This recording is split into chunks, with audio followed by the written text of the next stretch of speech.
Wow, it's hard to believe, but 2023 is almost coming to an end. So it's that time to name our top 10 games of 2023.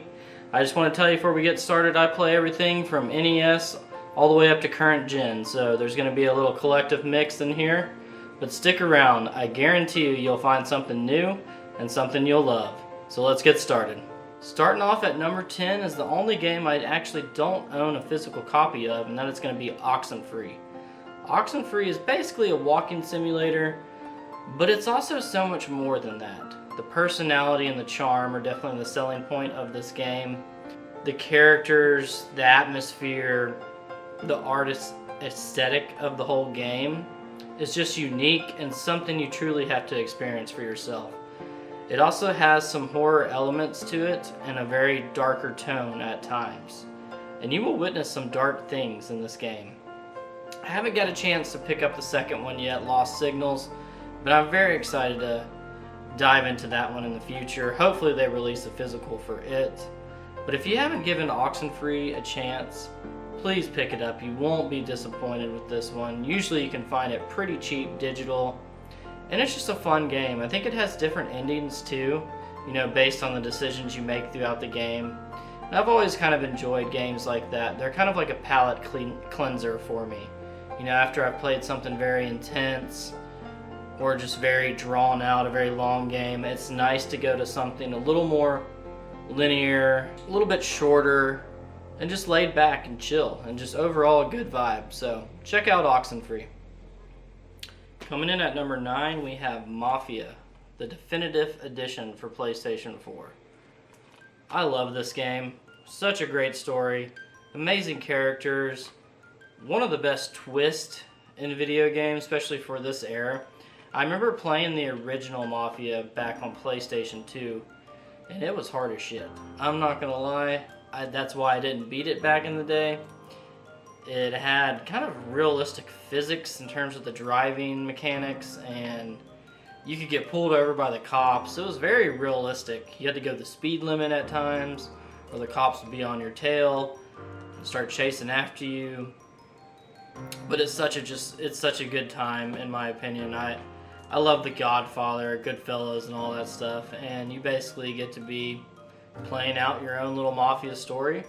You start off basically as a cab driver and work your way up through the mafia family, and it has a great twist. The gameplay takes some time to getting used to. The updated version is a little bit different than the original version, but you can play the original style of gameplay. It's a certain difficulty. I can't remember what it's called, and I haven't given that a shot. I'm sure it would frustrate me and remind me of my childhood. But I'm telling you, if you're going to play any of the Mafias, start off with the first one. You won't be disappointed. In terms of an open world, this game was incredible back in the day too. I mean, you couldn't really go into the different buildings and stuff like that, but it had a different vibe than like Grand Theft Auto 3, and it was the only one really kind of pushing the envelope with the open world at the time, and kind of went under the radar for a lot of people. So if you get an opportunity, pick this one up. You can usually get it pretty cheap. I would stay away from the trilogy. I actually picked it up for PlayStation 4, and the second Mafia actually didn't work, and it's kind of like a glitch or a bug type deal once you make it past the first mission, so just be wary of that. I think it might be a little bit different on PC, but I had a lot of issues with the PS4 edition, so pick up just the standard Mafia Definitive Edition and you'll love this game, trust me. Alright, coming in at number 8, we have Uncharted 2. Now, I jumped into the Uncharted series in 2023 for the first time, believe it or not. As a lifetime PlayStation fan, I know that is a disgrace. But I've basically played through Drake's Fortune, which is an honorable mention for this list. It didn't make the cut, but Uncharted 2 did make the cut. I've played through about half of the third one. I want to get around to the fourth one next year. But let's not get off topic. I want to talk about Uncharted 2.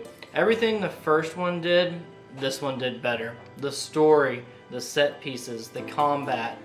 You got all the original characters back that you love in a brand new adventure, and it's just epic. The whole way through is just an epic adventure. It's like playing the greatest action movie of all time. If you haven't played this game and you've been under a rock like me, pick up this collection. It's super cheap. Probably get it for 10 bucks. And I mean, it's 3 amazing games.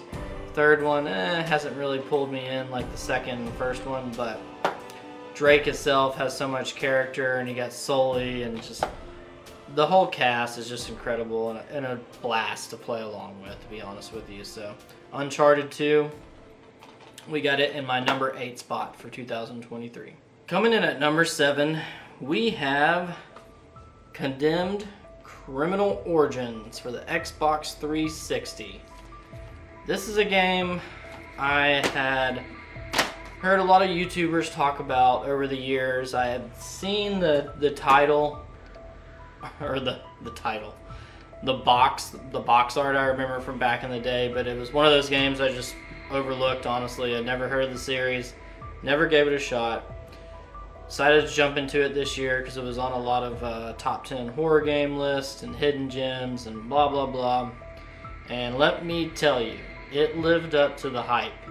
This game is creepy. You are in some just places you don't want to be. Subway tunnels, old abandoned schools and libraries with endless hallways and chasing after criminals. And it's actually kind of based lightly on Seattle, Washington, the area I live in, which is notorious, not Seattle in general, but Washington State, for serial killers and murderers, and rich history with that. And apparently the creators of this game kind of dove into those aspects and looked into how serial killers act and how they behave, and it's very interesting. They took a lot of inspiration from Seven, Saw, and other movies kind of up that same alley. And honestly, or what was another one?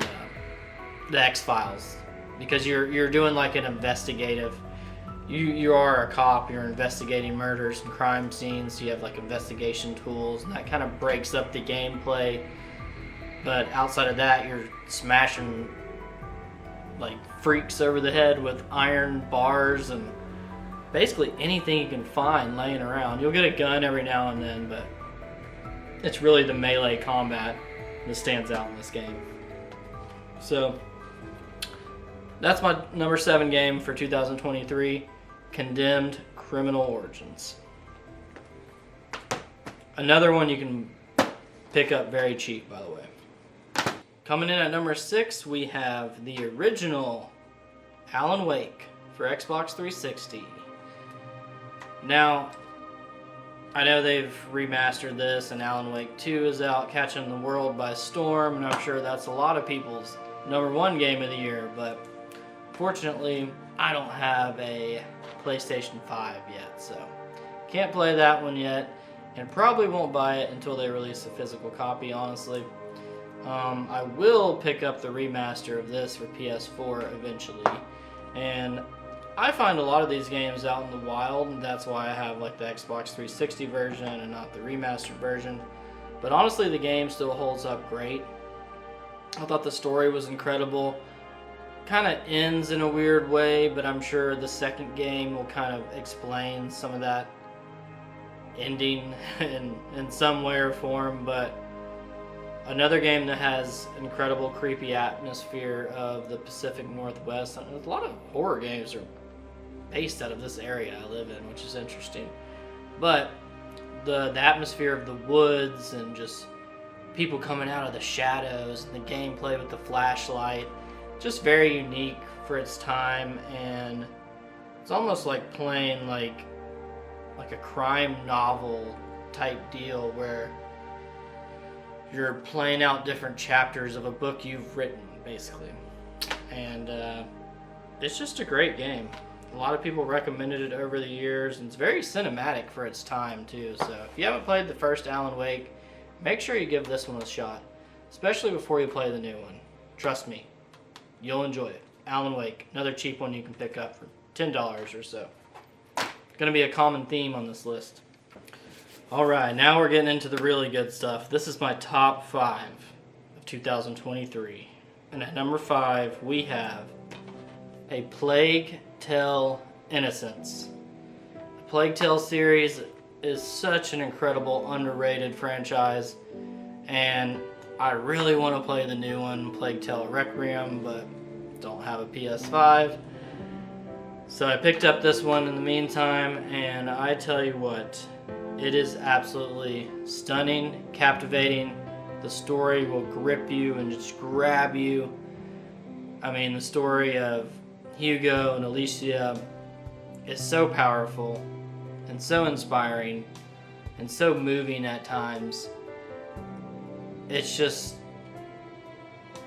and one thing I have to say, I can't stand escort missions. Like, certain games, I hate that when you have to just drag someone along and kind of protect them. Enemies are trying to take them and stuff like that. And this game makes that fun. It's almost like a light puzzle solving stealth type game. And the world's been taken over by the Black Plague and these rats are everywhere. It's an incredible story. One of the best stories, I think, told in any game. And if you don't believe me, play it and get back to me, because not a lot of people talk about this one, and I think more people should. And I'm so glad I decided to pick it up and give it a shot. I had never put any amount of time into looking into this game or shown really any kind of interest, but enough people that I trusted, just like I'm telling you right now, told me to pick up this game, and I was like, you know what? I have similar tastes as them. I'm gonna give it a shot. And boy, was I impressed. This game was actually like number 1 or number 2 for me for a while, until I played a few of these other games on this list. So at number 5, Plague Tale: Innocence. Once again, another game you can probably pick up for about 20 bucks. Coming in at number 4, we have Celeste for the Nintendo Switch. Now, you can also play this game on other platforms, but I picked it up on Switch because this is one of the best platformers I've ever played, with an incredible, touching story that I could relate to so much. You know, I deal with anxiety and depression at times, and this game touches on that and pulls on your heartstrings and makes you appreciate what these characters are going through, and you really relate to Celeste. Everyone kind of gets down on themselves at times, and they want to pull themselves out of that hole, out of that rut. And sometimes we have to challenge ourselves and put ourselves out there to become a better person and a better version of ourselves. And this game speaks to that. And not only is all of that true, but the gameplay is absolutely stunning and incredible, and is one of the most challenging games I've ever played. It's probably the hardest game I've ever beat, quite honestly. I mean, I'm not like huge into platformers, so that's one thing, but it's known for its difficulty. So if you haven't checked out Celeste by now, it's time to do so. This was almost my game of the year. For a while it was. I'm not gonna lie. It's truly incredible. Give it a shot. It's totally worth it. Celeste. Alright, top 3, the big dogs. At number 3, we have Death Stranding. Death Stranding, man, it's a powerful game. It really is. I've never played anything like it. My most viewed video this year was on this title, about how it helped my anxiety. And so many people related to that video and reached out and commented, and it really touched me. And not only did this game bring me closer to my own community that I'm creating here on YouTube with y'all, but with people in the game, because it has a unique way of casting you into this world where you don't have to be social. You're on your own, but you have people all throughout the world helping you at the same time. I mean, you can set up a ladder or a bridge and someone else can come across it and it'll help them. A lot of people label this as just a walking simulator, but anyone that's sunk a decent amount of time into it and truly given it a chance knows that it's so much more than that. It really is.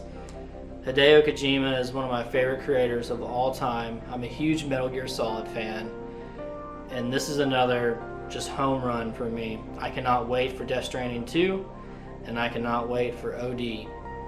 Anything this man does is pure gold to me. So, if you are a little on the fence about trying Death Stranding, and you've heard this and that from other people, disregard it. Throw all that to a side. Trust me, pick up this game and give it a shot. You will feel something, and as adults, that's all you can ask for. Woo! Talking about feel something. Wow, this next game made me feel something, all right. And it's one that's been on my radar for a long time, and I wanted to play it for a long time.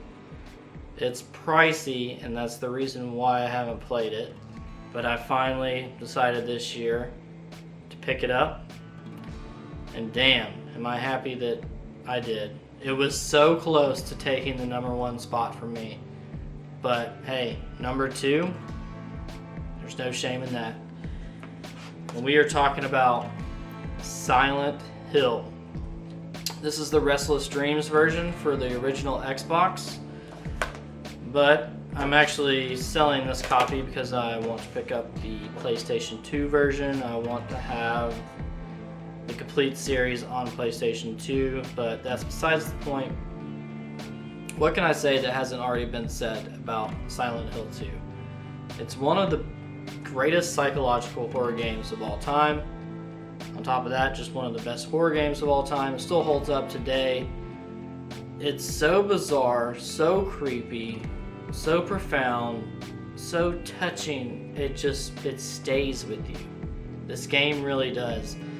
It's like a game that you don't want to continue playing, but at the same time, it grabs you and just pulls you in, and you want to press on so much, and you can't stop thinking about it, but at the same time, you don't want to be in this world. It's such a weird thing to describe, but you have to play it to truly understand for yourself. And I think if you're a horror fan or just a gaming fan in general, you have to play this at some point. It is truly incredible, and I cannot wait for the remake. I was blown away by it. It is now in my top 10 list of a lot of things, and I cannot wait to dive into the rest of the series. I've played a little bit of 3, a little bit of 1, so that's what we're going to jump into here soon. So stay tuned. But yeah, Silent Hill 2. It's a masterpiece. And at #1, holding it down, this game should have won numerous awards at the Game Awards, but it's about to win Best Game of the Year for me, and that is the Resident Evil 4 remake. Yes. Yes, yes. This game was already incredible in the original form, and the remake just takes everything to the next level and just makes it that much better. The gameplay is so fun. You still have that campiness vibe to it, but it has the darker undertone with it now. Extended storylines, the incredible DLC with separate ways really put it over the top for me. I think Silent Hill would have been my #1 if it wasn't for the DLC. But the DLC with the Ada was absolutely phenomenal. Incredible. Incredible. Yeah, it still blows my mind that it didn't walk away with any awards at the Game Awards, but it's a remake and I understand. But at the end of the day, a good game is a good game. Remake, original, it doesn't matter. not every remake is great. And this one is. So it's my game of the year. No surprise if you know me. I'm a huge Resident Evil fan, and I can't wait to see what they do next. But this one absolutely blew me away. And if you haven't played it yet, what are you doing? Pick it up. Come on. What do you have to lose, you know? And that wraps it up for my top 10 games of 2023. I have a few honorable mentions right here I'm going to toss in. Spider-Man and Miles Morales was really fun. This was like my Christmas game this year. We had Red Dead Revolver. I haven't played Red Dead Redemption 2 or the first one, so I wanted to start with this one. Didn't actually finish it, but I was having a good time with it and kind of bounce around with different characters. I don't know. It's cool. It's a good time. And then Gris. Don't know how to pronounce it, but truly love this indie game. It's like playing a virtual color book, if that makes sense. Like throughout the game, you progress and it adds more color, and it has to do with battling depression as well, and kind of overcoming things, and allowing acceptance into your heart, and seeing the beauty in life, all that good stuff. But thanks for joining us today. I hope you enjoyed us. I hope you enjoyed this episode and had a lot of fun. I had fun making it. And I'll see you guys in 2024. I got big plans, so stay tuned. Make sure you comment, subscribe, and like this video. Give it a share. Tell all your friends. And thanks for stopping by. Until next time, stay blessed.